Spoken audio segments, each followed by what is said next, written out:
नमस्कार दोस्तों, स्वागत है आपका फिर से एक नए वीडियो में। तो दोस्तों, आपको पता है 20 अप्रैल 2026 को जो पेंशनर्स का कोर्ट केस है उसकी लास्ट सुनवाई है, यानी कि लास्ट फैसला आने वाला है। उसके बाद हो सकता है डिलिंकिंग हो जाए, पे रिवीजन और पेंशन रिवीजन। अभी देखिए, यहाँ पर एक सवाल आता है, पे रिवीजन और पेंशन रिवीजन तो डिलिंकिंग हो जाएगा और डिलिंकिंग के बाद पेंशन रिवाइज होना तय है, भले वो 7 सीपीसी के हिसाब से हो या फिर 2017 के हिसाब से हो। अगर 7 सीपीसी के हिसाब से हुआ तो केंद्रीय कर्मचारियों की तरह 2016 में जो उनका पेंशन रिवाइज हुआ था उसके हिसाब से आपका भी पेंशन रिवाइज हो जाएगा। लेकिन एक बहुत ही महत्वपूर्ण सवाल है जो कि बहुत जरूरी है, जिसका इंतजार पिछले 9 सालों से कर रहे हैं आप, यानी कि 2017 से लेकर 2026 तक, जो आपको अभी तक नहीं मिला है। उसका मतलब यह है कि आपका पेंशन तो रिवाइज हो रहा है, लेकिन आपको 9 साल का बकाया यानी कि 9 साल का एरियर है वो नहीं मिल रहा है। तो क्या ये जो 9 साल का एरियर है पेंशन रिवाइज होने के बाद सरकार आपको देगी या फिर बीएसएनएल अपने मुनाफे से वो एरियर देगी? तो चलिए डिटेल तरीके से इस बात की जानकारी आपको आज इस वीडियो में देने वाला हूं। तो सबसे पहले तो चैनल पर नए तो सब्सक्राइब करें। मेरा नाम है सरोज विश्वकर्मा। जानकारी यूजफुल लगे तो एक लाइक करके जरूर जाना। चलिए दोस्तों, बढ़ाते हैं वीडियो को आगे। तो दोस्तों देखिए, ये जो पेंशन रिवाइज है, जो पेंशन रिवीजन का केस है, काफी लंबा खिंचता चला जा रहा है। जैसे कि जो कर्मचारी है बीएसएनएल के, उनका अफोर्डेबिलिटी क्लॉज की जो फाइल है वो आगे नहीं बढ़ रही है। मतलब थर्ड पीआरसी की फाइल आगे नहीं बढ़ रही है, अफोर्डेबिलिटी क्लॉज का रोड़ा लगातार सामने आ रहा है। वैसे ही पेंशन रिवाइज भी आगे नहीं बढ़ रहा है। ना पेंशन रिवाइज थर्ड पीआरसी के इससे हो रहा है बेस से, और ना ही पेंशन रिवाइज यहाँ पर पेंशन रिवाइज की डीलिंकिंग नहीं हो पा रही है। पेंशन रिवीजन का जो केस है वो आगे नहीं बढ़ पा रहा है। तो कुछ लोगों, जैसे कि अभी ये इसके पहले 30 मार्च की डेट थी लास्ट अंतिम सुनवाई की, लेकिन जो सरकार है उन्होंने कुछ बहाना देकर उसको आगे बढ़वा दिया।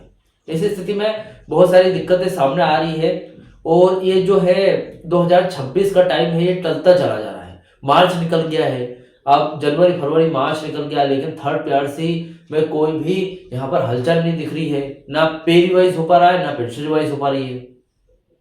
तो चलिए आज इस वीडियो में देखते हैं क्या जानकारी है। देखें, 20 अप्रैल 2026 की तारीख बीएसएनएल और एमटीएल के उन कर्मचारी और पेंशनर्स के लिए बहुत ही महत्वपूर्ण होगी जो डी लिंकिंग और 7 सीपीसी का लाभ लेने के लिए इंतजार कर रहे हैं। 20 अप्रैल को सबसे पहले तो जो अंतिम सुनवाई है उसमें क्या होने वाला है। देखिए, 20 अप्रैल 2026 को पेंशन रिवीजन मामले की दिल्ली हाई कोर्ट केट में अंतिम सुनवाई या फिर निर्णय लेने की पूरी संभावना है। अगर कोर्ट या सरकार इस दिन डीलिंकिंग को पूरी तरीके से हरी झंडी दे देता है तो इसका मतलब यह होगा कि पेंशनरों की पेंशन अब बीएसएनएल की कमाई या फिर घाटे से नहीं बल्कि सीधे केंद्रीय कर्मचारियों के नियमों 7 सीपीसी से तय होगी। आज 7वें वेतन आयोग के हिसाब से तय हो रही है। आगे भी इन फ्यूचर जब भी वेतन आयोग आएगा, डोंट ऑब्जर्व पेंशनर्स को भी उसका फायदा मिलेगा, बिल्कुल केंद्रीय कर्मचारियों की तरह।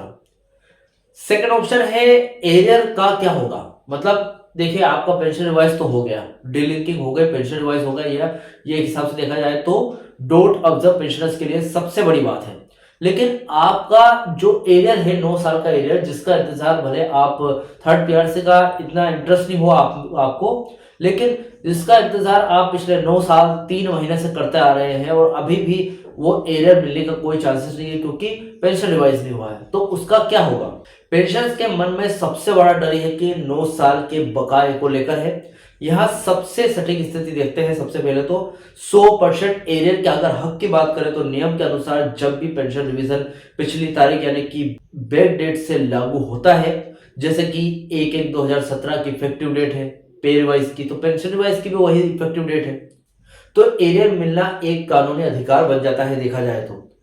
फिटमेंट फॉर्मूले की अगर बात करूं तो यदि 7 सीपीसी का 2.57 फिटमेंट फैक्टर लागू होता है तो कैलकुलेशन 1 जनवरी 2017 से ही की जाएगी, क्योंकि बीएसएनएल डोंट ऑब्जर्व पेंशनर्स पहले बीएसएनएल कर्मचारी थे और बीएसएनएल कर्मचारियों का वेतन आयोग पिछले 9 साल से यानी कि 2017 की इफेक्टिव डेट के साथ पेंडिंग है।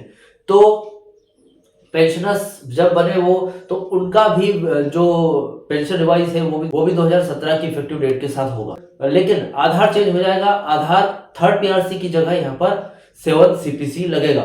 सरकार की देखिए इसमें क्या प्लानिंग है वो देख लेते हैं। सरकार अक्सर एरियर के भारी बोझ यानी कि 9 साल का जो मोटा पैसा है से बचने के लिए नोशनल फिक्सेशन का सहारा लेने की कोशिश करती है। इसका मतलब यह है कि पेंशन तो बढ़ जाएगी लेकिन पिछला पैसा नहीं दिया जाएगा। लेकिन 9 साल का एरियर डोंट ऑब्जर्व पेंशनर्स का हर एक कर्मचारी के खाते में 10 लाख रुपए जाएंगे। जो भी पेंशनर्स है, हर पेंशनर्स के खाते में 10 लाख के करीब 9 साल का एरियर बैठेगा। तो लाखों पेंशनर्स है, तो इन सभी का जो पैसा है वो बहुत बड़ी रकम होगी, हजारों करोड़ रुपए देने पड़ेंगे। इसलिए सरकार ऐसे में नोशनल फिक्स कर देगी। अब नोशनल का क्या मामला है? नोशनल ऐसा है कि सिर्फ कागजी कार्यवाही में लिख दिया जाएगा कि भाई साहब इनकी पेंशन रिवाइज हो गई है 7 सीपीसी के हिसाब से केंद्रीय कर्मचारियों की तरह, और इन डॉक्यूमेंटेशन उसमें ये लिखा नहीं आएगा कि 9 साल का एरियर मिला है या नहीं, ठीक है। या फिर वो ऐसा करेंगे कि 9 साल पूरे हो चुके हैं, यानी कि अभी 2026 चल रहा है, इसके 1-2 साल पहले का एरियर आपको देकर 9 साल का एरियर पूरा कर देंगे इन डॉक्यूमेंटेशन, लेकिन आपको हाथ में कुछ भी नहीं आएगा। ताजा अपडेट की अगर बात करूं तो पेंशन एसोसिएशन जैसे कि जो भी बड़ी बड़ी पेंशनर्स एसोसिएशन है AIBSLL PWA की अगर बात करूं तो का कड़ा रुख है कि रूल 37A के तहत पेंशन केंद्र सरकार की जिम्मेदारी है। कोर्ट के अब तक के रुख को देखते हुए एरियर को पूरी तरह नकारा नहीं जा सकता क्योंकि ये पेंशनर्स का हक है, ठीक है। यानी कि सरकार तो हमेशा बोलेगी कि भाई साहब यहाँ पर अभी वित्तीय स्थिति का कभी हवाला देगी, तो कभी यहाँ पर सरकार खुद बोलेगी कि ये बजट बड़ा है, एरियर नहीं दे सकते। लेकिन नियम तो यही है कि एरियर आपका पूरा बनेगा, और रूल 37A के तहत अगर आपको पेंशन आती है तो पेंशन रिवाइज भी होगा और एरियर भी जरूर आनी चाहिए, ठीक है।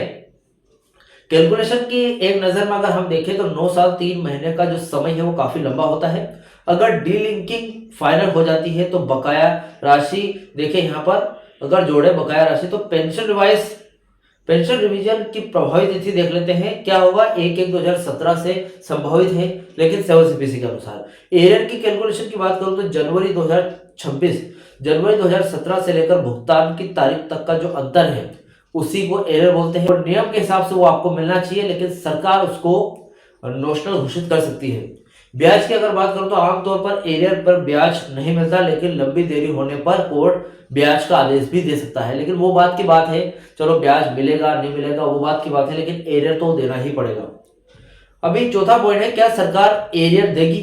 तो देखिए, अगर 20 अप्रैल को फैसला पेंशनर्स के पक्ष में आता है और डीलिंकिंग फाइनल हो जाती है तो पेंशन तुरंत 7 सीपीसी के अनुसार रिवाइज होकर मिलने लगेगी।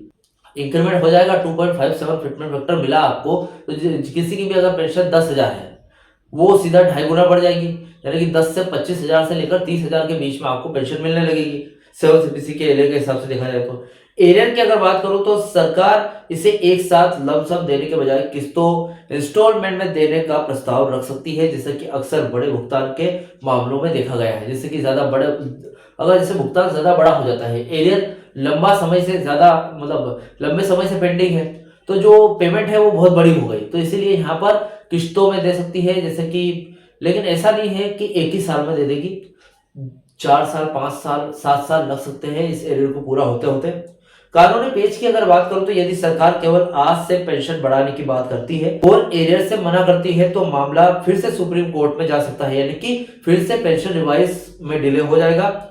लेकिन न्याय शास्त्र यानी कि जो देखा जाए तो न्याय शास्त्र के हिसाब से, नियम के हिसाब से रिवीजन हमेशा पिछली तिथि से ही मान्य होता है देखा जाए तो।